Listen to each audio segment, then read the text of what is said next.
All right, and welcome to episode 9 of the Gundam Explained podcast. I'm your host, as always, Adam Blue. And welcome to some more Gundam talk.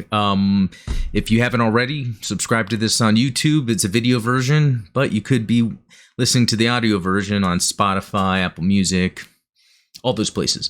But yeah, if there's any other places I haven't added it to, just let me know. I don't mind adding it. If you haven't checked it out yet, I've got some new videos up on the channel, the YouTube channel of Gundam Explained. There's the, the Cost Signature, Double Zeta, Robot Spirits review is up there. I also have I completed my Unicorn and Narrative reviews, and I've got episode 1 of Mobile Suit Gundam up. I decided to go back and start with the original. That was a lot of fun, actually, and it still it stands up, although, holds up. It's not like I haven't watched it recently anyway. I did that little comparison of the first chapter of the novel with it, but still, it's great to watch. Let's see what else has been going on. We've got the Discord. If you want to head over there, there's people have been showing off their Gundam model kits they've been building or other things they've bought, so that's kind of a cool thing to check out. I gotta pull that up, actually. I'm gonna be showing some of that later. I'm curious too, throw in the comments of things you've gotten since the last podcast, like kind of related to Gundam during the week. And it doesn't have to be UC, it can be really any of the timelines. And speaking of any of the timelines, I still haven't hit on anything else other than UC. I will eventually, but yeah, for now, everything's really just UC because I really like it. I want to finish. Yeah, I think I'm going to jump into, for the channel, first episode of Zeta, Double Zeta, Char's Counterattack, kind of get most of early UC done, and then just move into, crazier things. Where was I looking for that? Okay. All right. Yeah, sorry for that little delay. Just wanted to set some stuff up here, because in a second I'm gonna... a lot of people have been posting more things than I thought.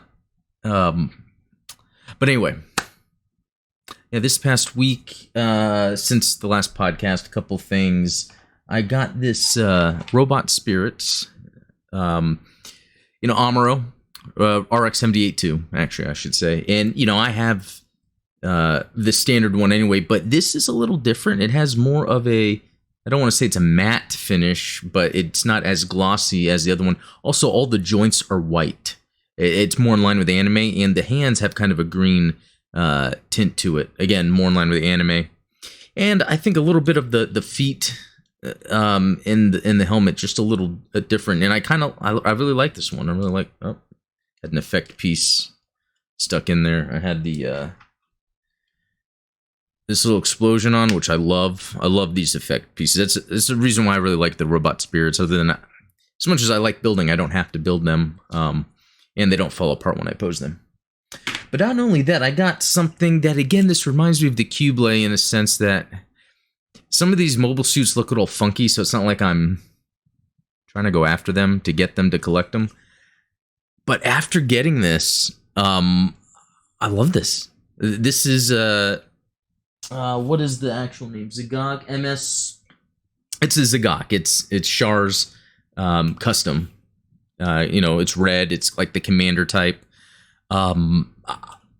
I like everything about it. I didn't think I would like this so much, because this is kind of just a goofy looking mobile suit until you kind of realize that the design makes sense. It's more for aquatic purposes. You can see metal claws are very useful in tight corners when it comes to mobile suit battles. That's not something you think about. You kind of always think about guns, lasers, but claws are very useful. It even came with an effect piece to put on the back of a GM or Jim. What do you guys prefer, GM or Jim? Anyway, where you can kind of see the claws and the damage coming out. It looks pretty cool. But this thing, not only does it have amazing articulation, but just the sculpt, the paint. You can actually have his arm look like it's broken off, with little electrical pieces flying. You can take off the head, move the eye. yeah, just really, really great piece. I was lucky. Both of these, robot spirits are generally expensive, so I really plan out my purchases. But luckily, I got these rather inexpensive. The RX-78-2 was from Mandrake, from Japan. Even with shipping, it's cheaper than getting it domestically. And then that Zagok, right? Is that? I'm always those names. Yeah, the Zagok I got from a I forgot what the place is called. It's from Europe, and it was like on sale, and it had free shipping. So definitely totally worth it. So other than that, I got Char's Counterattack on Blu-ray. Interesting that it's in a black case. I see that every once in a while. It's on Netflix or whatever, but I wanted to put it on my Gundam streaming server I have, and I think that was the third time I watched Char's Counterattack. It was just recently, and I guess every time I watch it, it just gets better. And this third time, it just blew me away, and a lot of it was more impactful. Especially that point when the Earth Federation and Neo Zeon make that treaty, that pact. Neo Zeon then gets the Axis asteroid. And then you see all of those, they're not Musai class or Magellan class, whatever the ships. I gotta get those names down. The Neo Zeon ships were just sitting there waiting and just started firing on the Earth Federation, killing them, and then Quest killing her dad unknowingly. And I like how they didn't really even explore it too much. It's super hardcore. But I guess understanding the characters a lot more throughout, the previous Gundam series, really, it's very interesting how good of a movie and some Gundam is once you have fully grasped the concepts of previous Gundam entries. It's like that integrated information theory at play. And I think that's a lot with Japanese culture in general. A lot of things are integrated. I don't want to say symbolism. I think that simplifies it a bit too much, but anyway, the other one I grabbed, and both of these were on sale too, MS Igloo. I had never watched it except for I think on YouTube. I tried watching a clip of it, and I was like, I don't think I'm into that late 90s, early 2000s video game CGI, but you can get past it, as I did with watching original anime. I kind of got past it, and it actually holds up really well in terms of the story it's telling. It's really cool because it's from a specific side of the 1 Year War, or specific things going on in the 1 Year War. And what it really seems to be setting up from the first episode is the idea of transitioning from weapons being based in standard weaponry you always see to mobile suits. So it's very interesting how it does it a lot differently. Okay, so let's see what's next here. Yeah, so this What If series, it's on Disney Plus, Marvel. I'm not really big into Marvel, but it seems in this latest one, there's this scene with Tony Stark talking about Gundam. He says, worst case scenario, we'll end up with the world's most expensive Gundam model. And I only knew about this because my dad told me about it, because he knows about, the whole Gundam thing, and he doesn't know anything about Gundam or knew anything about Gundam until, I started telling him about my channel and everything. But just pretty cool, and I just think it's kind of a funny point. So I found this on Reddit where the title is Every Time Bandai Announces New P Bandai Stuff, worst case scenario, we'll end up with the world's most expensive Gundam model. Yeah, because sometimes that stuff can be expensive. Like if you can't get it through P Bandai, like when it's sold third party. For instance, there's that 3-pack. Actually, I could probably pull it up here. Let me. I'm going to the Big Bad Toy Store, and they've got that. I'll just type in Sailor Mass because I'm sure it will just pop up. So this, I've been collecting those GMG soldier figures. I have 6 Earth Federation and 6 Zeon. I'm crazy like that. But I have tons of stormtroopers. That's just kind of, when it comes to 3/4 scale, or 1/18 scale, I should say, 3.75 inch. I love those, but 244 No. So I went to Gundam Planet where I pre-ordered the other ones, and it was, or actually I did get one from Big Bad Toy Store of the Xeon soldiers that were normally priced, but it's like 150, 160 on Gundam Planet. So I thought, yeah, that's pricey. But okay, here's what's cool about it. I wonder if this has the screen. I mean, I love that. That's just straight out of...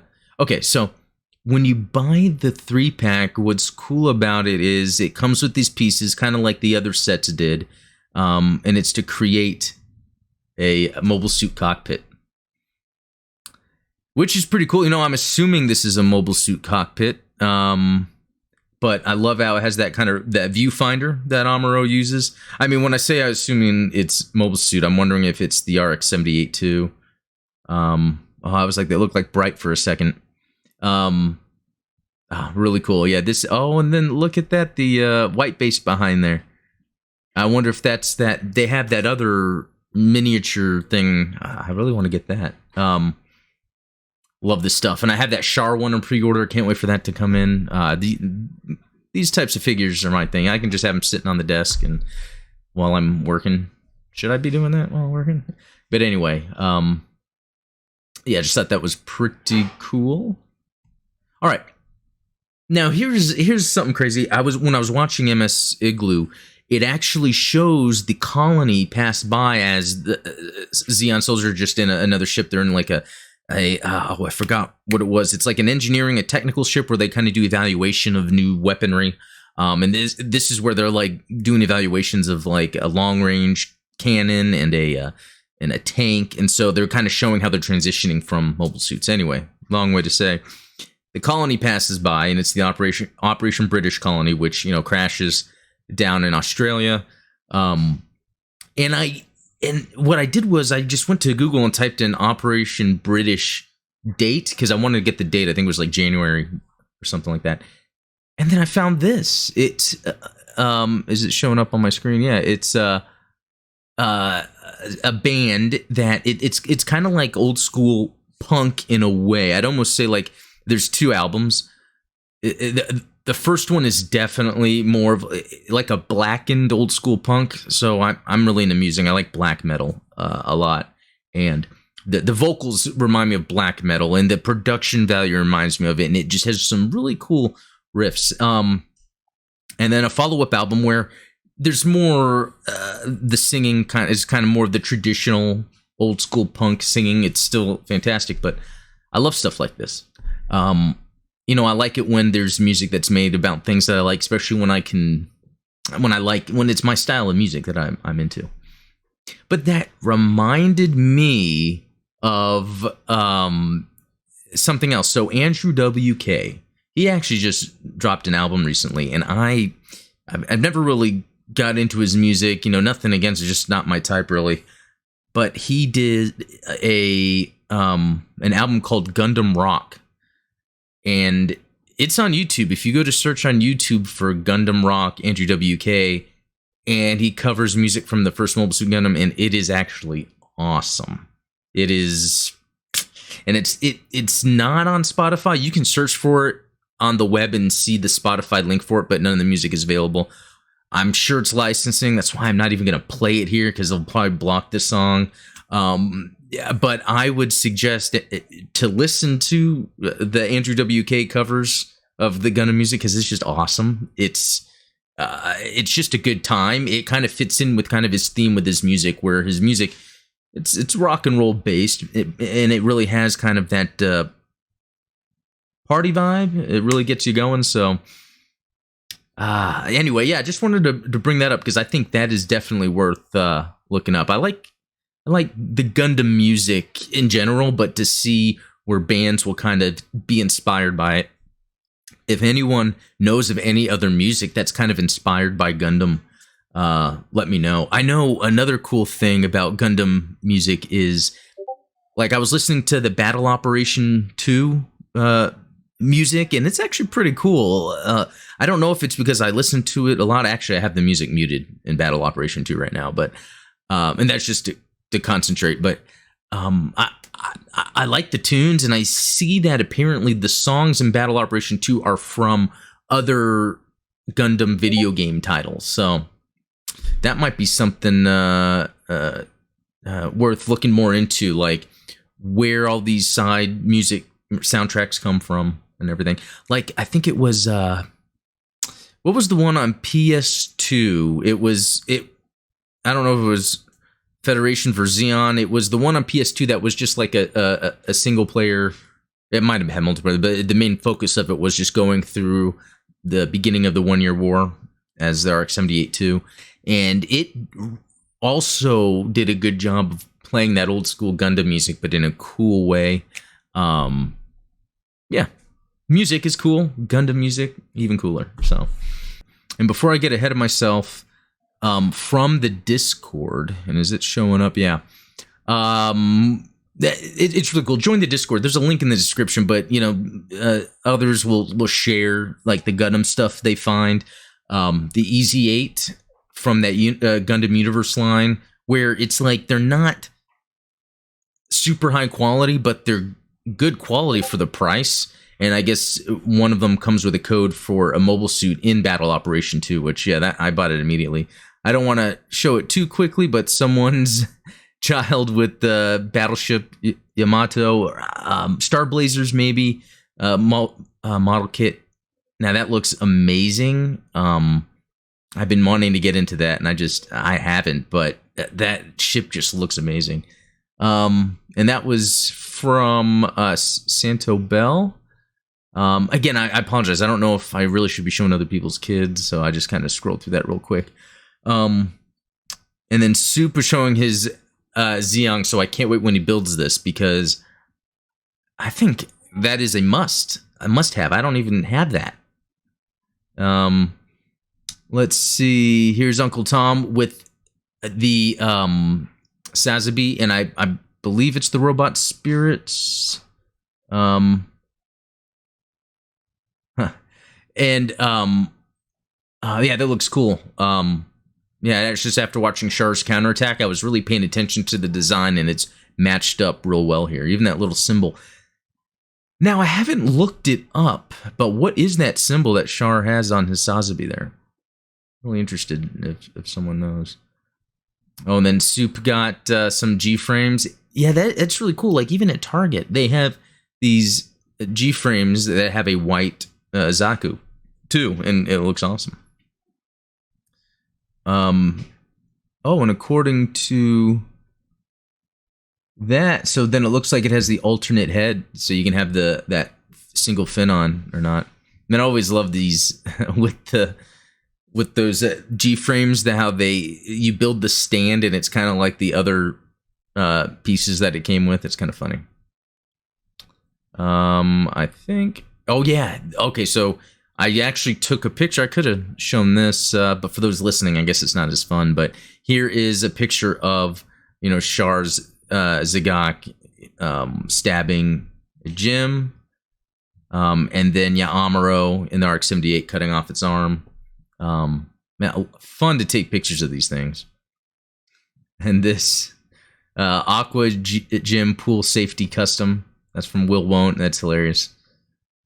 Oh yeah, and then another G-frame, but of the Hainu Gundam, which is really cool. I have the same one. Just gave it to my son.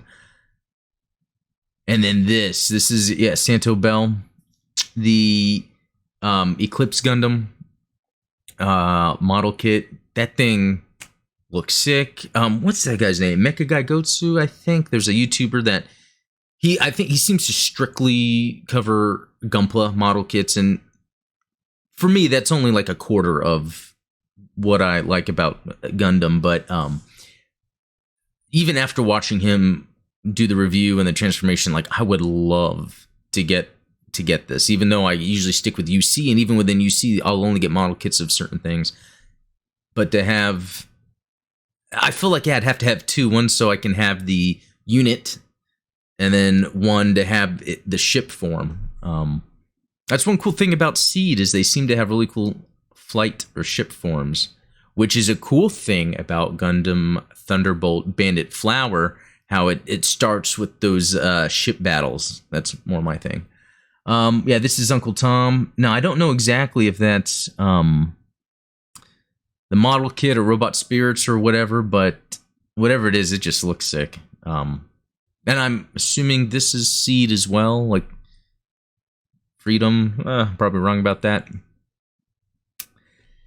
Anyway, mobile suit of the week. You know, since I got that custom Char Zagok, why not learn a little bit about it? So yeah, this is the MSM-07 Zagok. Am I even saying that right? Well, let's look at the Japanese characters here. I think that's katakana or hiragana. I forgot. I took a little bit of Japanese in high school. Zugoku. That's probably how it has to be pronounced. Is a mass production amphibious mobile suit. It was first featured in the anime series Mobile Suit Gundam and later appeared in the OVA series Mobile Suit Gundam Unicorn. There's the front. There's the rear. Okay, this front, and I love these designs, like the MSV R. Okay, I'm not sure what the R is, but I like these designs where they take, you know, the mobile suits and kind of give them that real type look. Oh, from Unicorn. Very nice. And then, what is that? It's cool. It reminds me, not the Act guy, but that other crazy looking one. I think it's an Act guy with a wider head. In Double Zeta, I think Haman gets a hold of it, and it has these wacky colors, and I'm like, I need a Gunpla of that. But anyway, back to this. Yeah, I like that UC look. All right. The Zagok is one of the heavy mobile suit developed by MIP. So MIP, am I going to figure out who that is eventually? MIP Company. Okay, this is new for me. This is another manufacturer, you know, other than Anaheim Electronics or Zeonic. Let's see. MIP was a weapon manufacturer company for the Principality of Zeon. Okay. When the Principality first considered new weapons designed for the Minovsky particle era, MIP's concept of a highly mobile space fighter, the experimental MIP X1, was rejected in favor of Zeonic's mobile suits. So this is another transition from having more of space fighters or what looks like a mobile armor. It says that right there. Okay, I could go on and on. Oh, there's the big row. I don't want to go down a rabbit hole, so I'm going to step back. But they did the...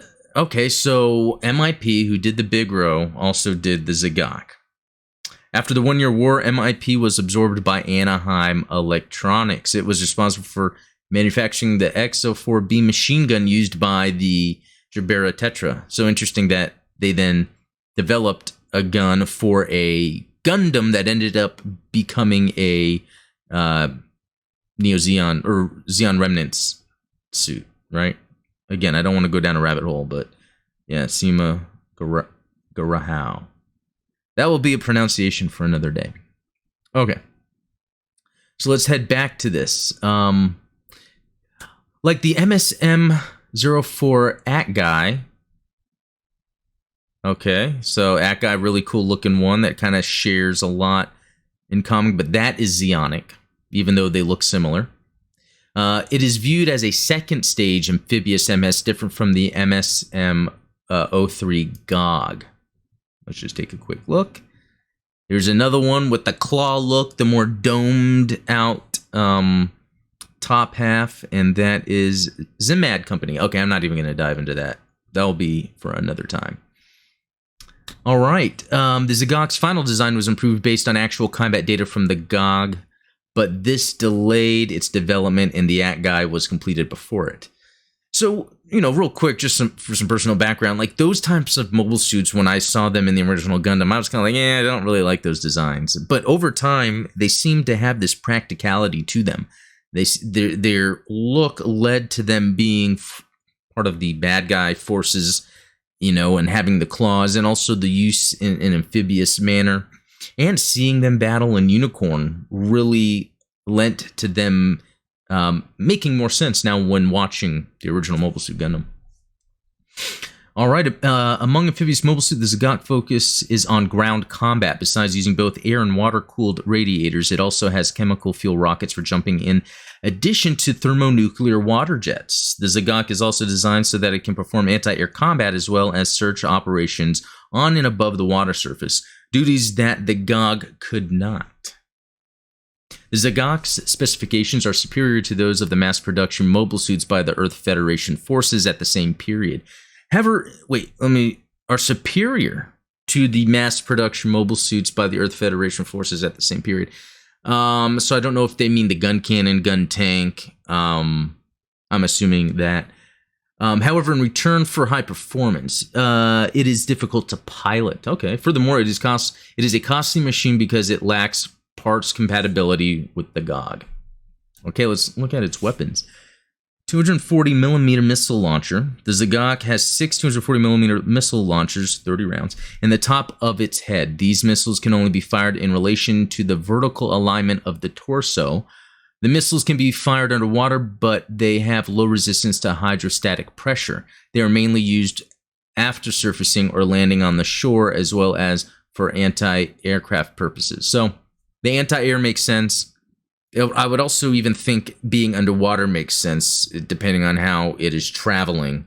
But when they talk about in relation to the vertical alignment of the torso, I would assume it's not used for as its general basic weapon. Okay, Megaparticle Cannon. As with Zeon's previous amphibious mobile suits, the Zagok has a pair of Megaparticle Cannons powered directly by the mobile suit's reactor. The Zagok's Megaparticle Cannons are mounted in the palm of its hands. They have high beam focusing capability and output of 3.2 MW. And I remember last video, I was looking up what that was. Not going to right now. Iron nail mounted on the ends of the flexible arms. They are primarily used as close combat weapons, taking advantage of the Zagok's high mobility. It can punch through the torso of an RGM-79 GM in a single blow. So that is actually exactly what that piece is that it comes with, and what we see in that scene. I think the Battle of Jabaro, in the Amazon, the Federation base. I think Char got there through means of water underground, and then just punched right through a gym. History. With the success of the MSM-03 GOG, actually, let me close the.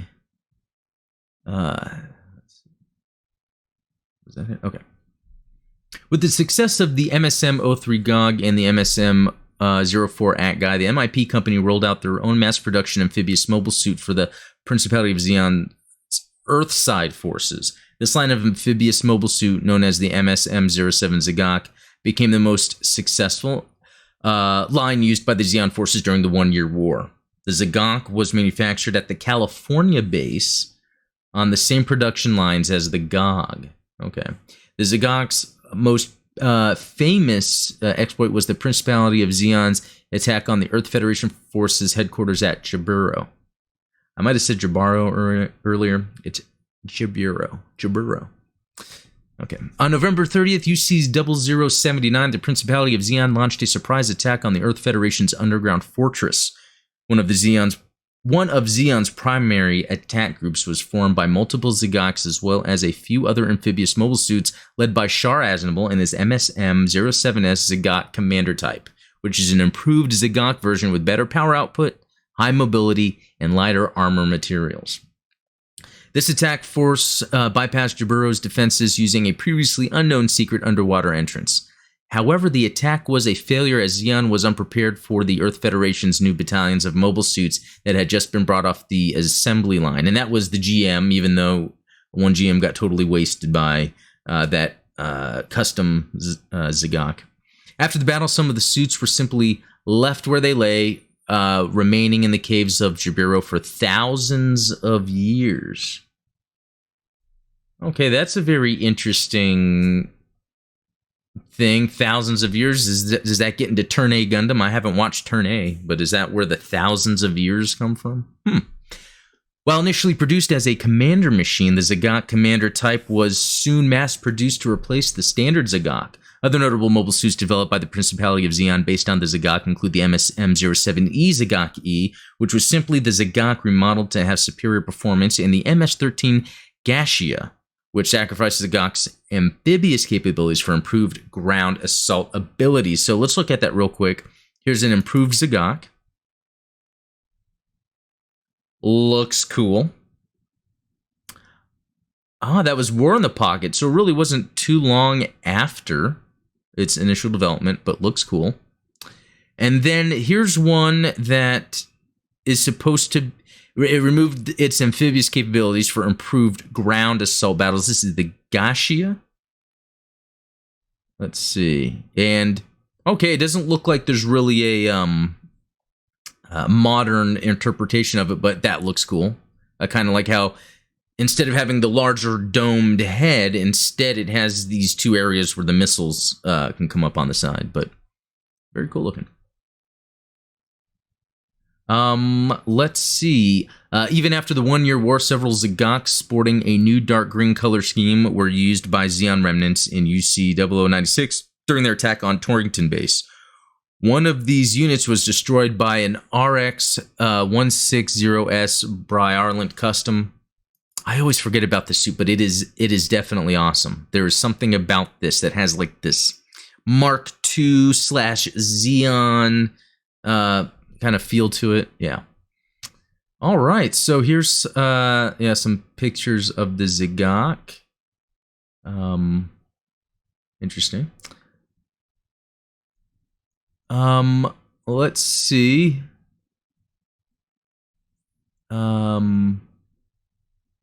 Action figures. See, I don't have a standard. I just have the Shark Commander type, so I'd like to get a standard now. Okay, notes and trivia. The green siren marking is applied to the mobile suits of the green siren submarine fleet, which patrolled the southern Atlantic Ocean. Although most of the fleets used the MSM-03 GOG, the emblem was standardized on the Zagok. The Zagok's design was inspired from Alien Zarab from Ultraman. Of course, Tsuburaya Prod, the company that was responsible for Ultraman, would return the favor with the two monsters in Ultraman Gaia, themed after two mobile suits, Apathy, based on the Zaku 2, and Gan Q, based on the At Guy. So let's dive into that real quick. Let's look at this Alien Zarab. Okay. Okay. Interesting. I haven't seen Ultraman, but interesting design there. But then in Ultraman Gaia, they decided to kind of return that. So the Apathy, this is supposed to look like a Zaku 2. Okay, I'd say maybe it's got the skirts, it's got the mono eye, and it's got the little crest on the head. So maybe, you know what, actually, I'm digging that. I'm digging whatever's going on here. That reminds me more of the Gaian, with the feet, even the skirts and the shoulder, but you know. And then let's see this Gan Q. This is supposed to look like an At Guy. So let's see. Okay. Okay, I can kind of see that. You would have to have told me that. I wouldn't have picked up on that on my own. Like that one, what is it? The custom Gym Sniper that looks like Master Chief. Yeah, then that makes sense. So let's look at a couple other things real quick with this one. So it has variants. We kind of went through that. And there's not a developed from, because this was kind of one of the first mobile suits developed for the Principality of Zeon, with a company that doesn't really exist anymore. But they were developed into, and I think we were just looking at them. Yeah, that interesting one there. And then this looks interesting. And this is from F91, used by Mars Zeon. Okay, so that's pretty cool. So in my headcanon, because I haven't learned much of Mars Zeon yet, I'm thinking they had kind of because of the vast distances, their probably development grabbed some of previous development looks and features that were then not really used locally in the Earth sphere. I kind of like that idea. And first seen in 0120 UC. Super interesting. I love learning stuff like that. So, yeah. Well, there is that. So, yeah, that was Mobile Suit of the Week. All right. So, hey, let's look at some comments here.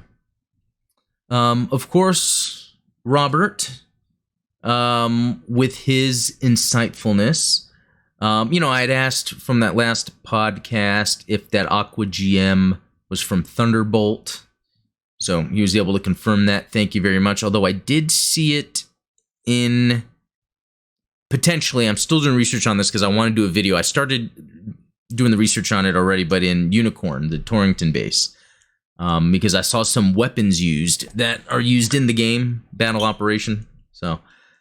And that's the thing, though, so that would have been from Thunderbolt era, and I don't know if, I've heard things that Thunderbolt is not really canon.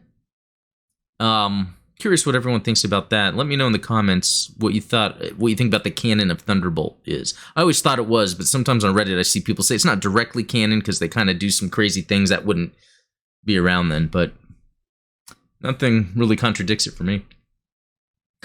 Psycho Zaku seems a little sudden, but all right. Oh, okay. And then he has Robert has a link in the comments for the podcast 8 for a video he has. Yeah, go ahead and check that out. Yeah, Robert's very creative. Let's see, some commentary. Thank you, Robert. All right. Okay, Abraham Lincoln. Great podcast episode. Is that a Hayakushiki on your shelf? I've been trying to get a master grade of that for some time. Hopefully it'll be restocked soon. You should do a video where you show your Gunpla collection. I think that'd be cool. Yeah, I guess I didn't notice you said that last time. I should do a video showing my Gunpla collection. When I first got into it, I was building them. It was weekly to daily. As soon as I was done with one, I had to get another. And I think I wore myself out, but then I would, every once in a while, get one that I liked. And I think there's some neat ones I could show. It'd probably have to be a couple videos. But yeah, definitely. But, as for the Hayakushiki, I do have, and actually let me grab it. For those listening, you won't be able to see it. So this looks cool. Like, doesn't this Hayakushiki looks awesome. It's fully posable. It has beam saber handles that come off. It doesn't have the blades. Now, this is a Gundam fixed figuration. It came with the Zeta movie 3-pack. It was this, a transformable Zeta, and a Mark II. I'll say the Zeta and the Mark II isn't anything unique, but this, and it has the real markings on it, or kind of like the Ka signature. This can stand next to a Robot Spirits, and I don't think you would be able to tell a difference. But I do want to get the Robot Spirits version. It's super expensive. You can get it. I've seen one of Mercari with a Megaparticle bazooka.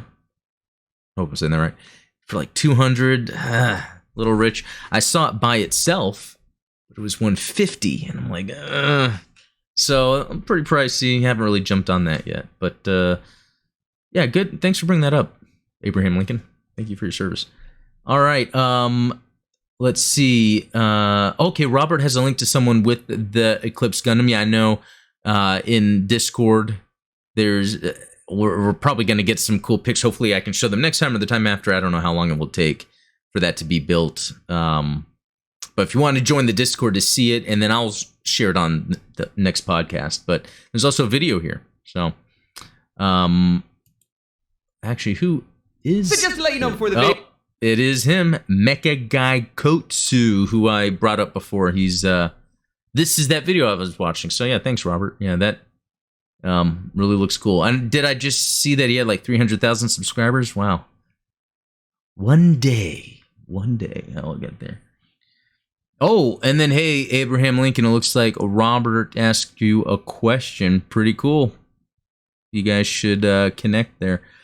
All right, Mark Troden. Great video. I just received a couple figures. I really like them, but so pricey. Yeah, okay, and then, and then I say they are pricey, but I wish Star Wars figures were this quality. I totally agree. There's also something about the way the Japanese packages their toys and also makes them extra appealing. I can't quite put my finger on it. I also, with Bandai, would make a 3.75-inch version of their 6-inch Star Wars figures. Yeah. So, everything I agree with. I would love some 3.75-inch Star Wars figures that are based on the engineering and design of the Zeon and Earth Federation soldier set. Even seeing, like, that new pilot set with Salem Mass. What if that buildable cockpit was like Luke's X-Wing cockpit or something like that? I mean, they are pricey, though. That is the thing. It's like, luckily, though, they're far in advance for pre-order. And then, the other side to that, too, is there's something about the way the Japanese package their toys. So, yeah, the packaging of these, they come in a nice box. I have a box there. It'll just take me a while to undo it. And, there's a little window to see it, but then there's a lot of graphics on it. Not graphics, but photographs to kind of show just how they're, how they could be used, how they're put together. The thing is with Star Wars figures, they're on a card with a bubble. And, that's cool. It harkens back to buying action figures back in the 80s, like Ghostbusters or whatever. And, even in the 90s with Batman and all that, where, you have the plastic, you take them off. But I don't know. There's something about the way they're packaged in that box, even with the robot spirits. It's like you pull out a tray and you have this tray with your stuff. And yeah, I kind of agree. Agree with all that. Thanks, Mark. Kakarot197. That's another Gundam YouTuber I follow. He has some good stuff. Thanks, Robert. Okay, Ethan Leonhardt. The final article in the charter is a huge monumental reveal, but a reveal with the least amount of impact on the Universal Century.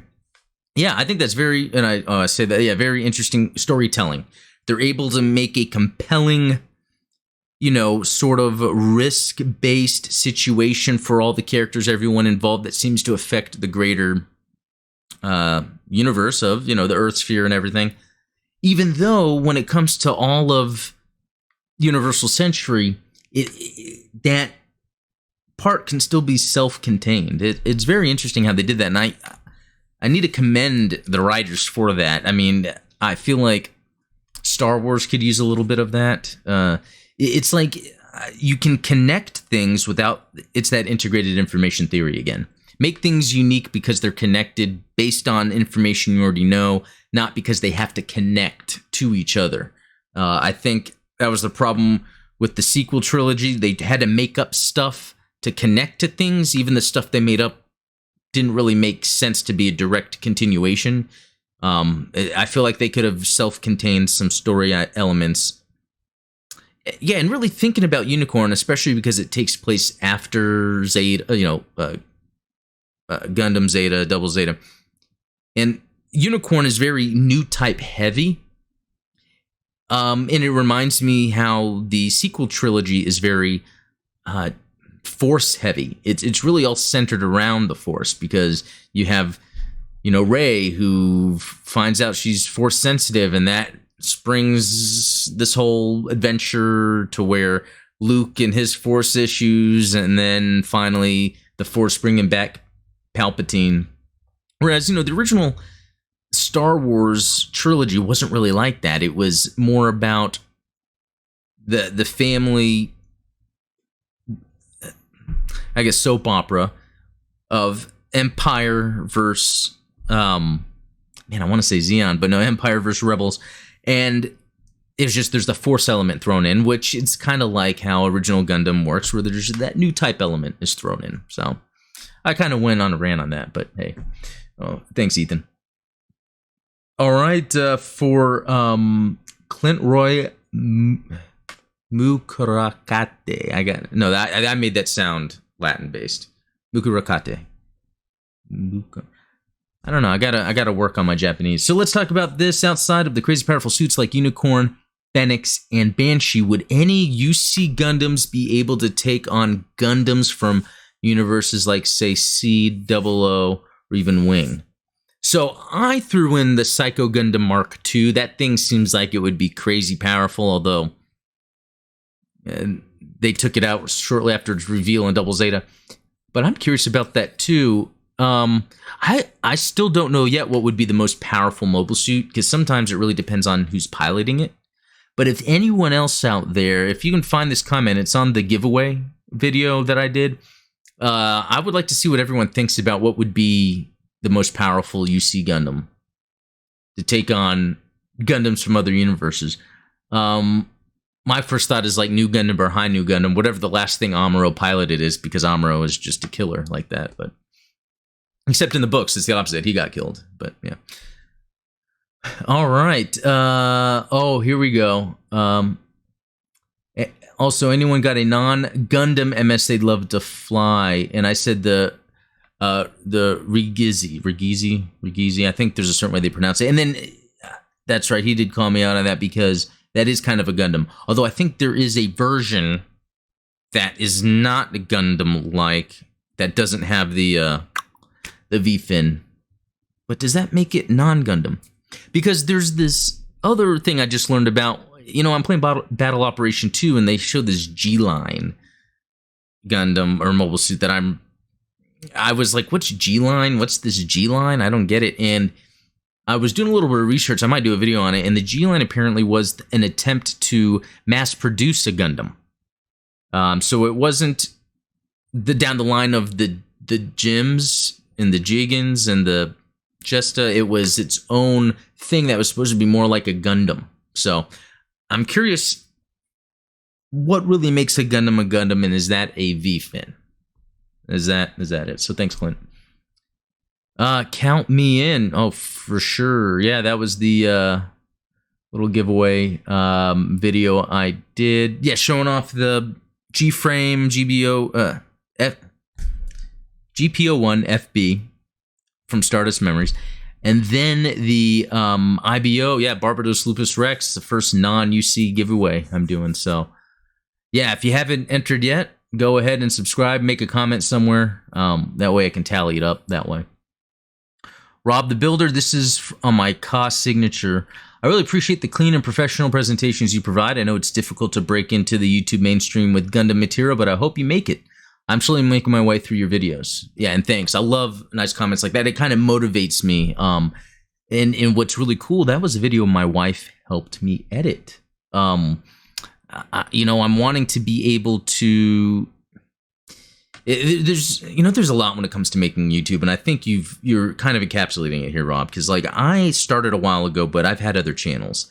I did video games for a while, and the thing is, I enjoyed doing it, and it had okay traction. It even got monetized, but I got sick of it because over time, in order for me to keep up with what the expectation is for video game YouTubes, it was then making me do things I didn't want to do. I would get review code all the time from all these different games, and I felt like I had to review and post a video, review, post a video, review and post a video. And sometimes there's games I didn't want to play. Sometimes I was rushing through games, and I didn't like that. I think with my approach, with what I'm doing with Gundam, for one, I really started this YouTube because I was searching for YouTube content or Gundam content on YouTube. And while there's stuff there and it's great, I felt like there can be more and from a different perspective. And so that's why I wanted to do it. And at the same time, I'm watching it anyway. And this is a way for me to help me understand what I've watched by talking about it, making a video. But you know what? Also, there's this weird thing when I buy action figures that I'm like, what am I doing with this action figure? Why have I bought it? And really, there's nothing wrong with buying an action figure. There's people that spend their money gambling. There's people that spend their money on cars, on things. People need to spend their money on hobbies that make them happy. But what I think makes me happy is kind of sharing the enjoyment I get out of these Robot Spirits figures. So I shoot those videos. I kind of want to do more. You know, part of me wants to be a filmmaker. I've written a bunch of scripts for random movie stuff. I even started one for Gundam until that announcement of Netflix. But I would love to do Zeta. Like, let's say this movie coming out is of the original Gundam. I would totally then start writing the Zeta, the follow-up. But anyway, I feel like sometimes I wish there was something I could do with my Gundams to, like, you know, I take some of those pictures that I've done, but I'd like to maybe film something, add some music. I don't know. There's some creative juice in me that wants to do something, and I'm trying to figure it out. And this channel is really helping me. So thank you. I kind of got to go on a little personal rant of mine, get some stuff off my chest. That was very nice. Yeah, I appreciate that comment. Adding more entry, good. Yeah, thank you. Enter me, please. I've never had a Gunpla before. Your name is Gundam and you've never had a Gunpla before? Let's get this man a Gunpla. Join the Discord. Tell us why you've never got a Gunpla before. Let's see what we can do. Wow, you have a lot of Gundam. I only have one. Is it expensive? What was that? The Hazel? That's right. The Hazel Gundam, I don't think it's that expensive. This is just the high grade.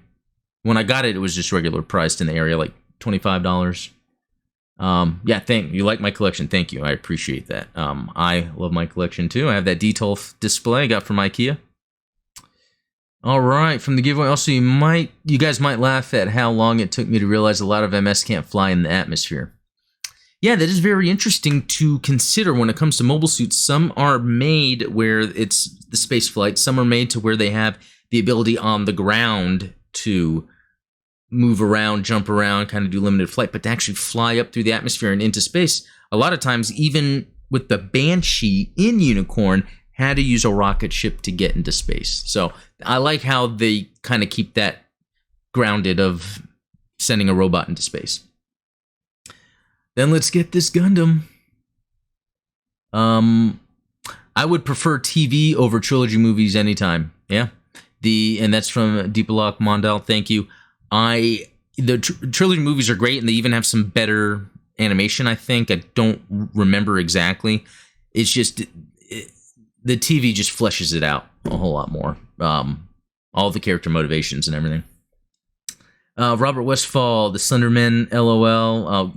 One of the guys named Slender. Oh yeah, that was from my Mobile Suit Gundam episode 1 review. Have at it, and yes, it is incredible. Thank you. Michael Williams, late to the game. No, right on time. No, there's still plenty of time for anyone to enter the giveaway. Let's see. It's funny that you're... this is from Rob the Builder again. Thank you. It's funny that you're reviewing 0079. I literally started rewatching it a few days ago. I definitely enjoy all of the UC shows except Unicorn. That will change. It probably ranks last out of all of 00 named shows for me, but I also haven't seen Zeta or Double Zeta all the way through yet. It's hard to beat 08 MS Team for me. I have a lot of personal critiques for 0079, but objectively, it really was ahead of its time. If I had an artistic skill, I'd really love to create a new UC-based series that fills in a lot of holes like the combat systems and whatnot. P.S. Char's theme, Gallant Char, is hands down the best song in 0079. Yeah, I agree. But when it comes to the combat systems, just watch Zeta all the way, Double Zeta, Unicorn, Char's Counterattack, MS Igloo that I'm watching right now seems to really dive into that a whole lot. Even Origin, if you haven't watched Origin. Oh, there is a fly in here. Because Origin really dives into a lot of that, even just the manufacturing in general. And that's why it takes a while to really get into the Gundam and understand it, because you really got to take it all in and then rewatch it and pick up on all the little intricacies. Okay, no, that's not a fly. That's a mosquito. It's Texas. It's the end of mosquito season, so okay. I don't want to smash it, but okay. Although I want you to smash it, and it's that like button. See what I did there? All right. Let's see the reply on that. Okay. Oh yeah, I was talking about the video series about it. I'll watch that video tonight. The reason I didn't care for it was the fact that I like the realism represented by the UC series. I'll take the new type intuition, as some liberties should be taken for a good story. But Unicorn and even CCA to a point added all the extra stuff like transcendence of human form. I think it lost a lot of sense of the UC timeline. Same reason why I find Star Trek better than Star Wars. Props reference, by the way, lol. But I'm always willing to give more chances to any Gundam items. You know what? I completely 100% agree with that. When I was first getting into Gundam and coming across these, oh man, that mosquito, those scenes with the new types and then like their abilities, and then it would physically show like the brain waves, the psycho waves, and all that stuff. It was tough. I was able to, because I like Star Wars, and I've explained before that I was willing to accept the Force just by being into that stuff. Something I learned from Star Wars too that I apply to Gundam is if you really look deeply on what they're trying to say with this stuff, a lot of times it really just has to do with potentials, the human potential. And it's almost like they are accelerating our potential through the storytelling. There's a lot of it has to do with mindfulness and meditation. I'm someone that, actually right before getting into Gundam, I think it was the same year, if I'm not mistaken. Or was it the year before? No, it was the year before. I got into meditation very deeply, and I meditated like, I don't know, it was a couple months in a row where I did it every morning, and it did something. And since then, I've been more open to things like that, or understanding how our minds are very powerful. And there's probably a lot of stuff today, like consumerism, materialism, that really keep us from understanding our full potential. And something about Star Trek, too, is, original Star Trek stuff up until, like, I haven't really got much into the new stuff like Picard. It's kind of dark, but a lot of that had that optimism about human potential. I guess the difference with Star Wars and Gundam is they kind of wear it on its sleeve, so you kind of sometimes it can be a little goofy, and I get it. I totally do. That's one thing that's hard for me to. That's a struggle. But thanks. I really appreciate these comments. These are excellent comments. Let's see. That's how it's pronounced in Zeta. Okay.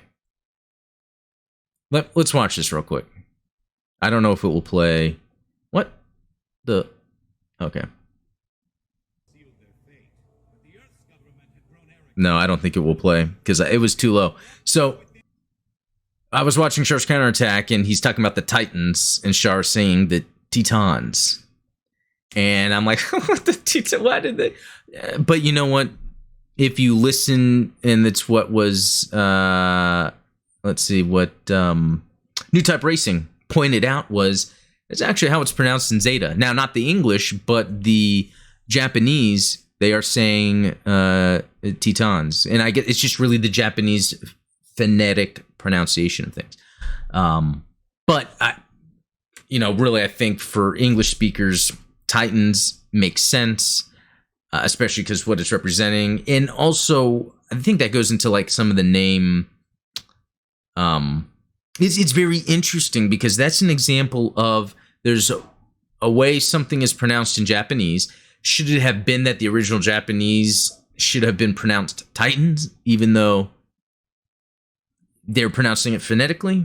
So who knows? Maybe someone does, and that would be interesting to find out. But yeah, thank you. All right, from Abraham Lincoln, I've only seen the movie trilogy for 0079, but I really like it. I think the RX-78 design itself was way ahead of its time, as well as the themes and characters, especially Char. Exactly, and that's why in 2019, watching it for the first time, I was able to get into it and enjoy it because it was ahead of its time, and that's why it got so popular. Robert Westphal and I did a quick little Zoom session. Let's see. Area. Okay, so which Gundam series haven't you seen yet? Okay. And I was talking about how it's like anything outside UC I haven't really watched. And then Area says it would be interesting to see you react to After War Gundam X. So that's cool because out of all the Gundams, After War Gundam X is one I've heard the least about. Well, then Going Blind, haha, would be a pretty fun reaction to watch as no one's done it yet, and it's pretty good series. Oh, and then Robert wants to share. Okay, cool. You know what? Thank you then. If that's something people hasn't really done it. It's a pretty good series. I might do that. Going in blind would be a good idea. I appreciate that suggestion.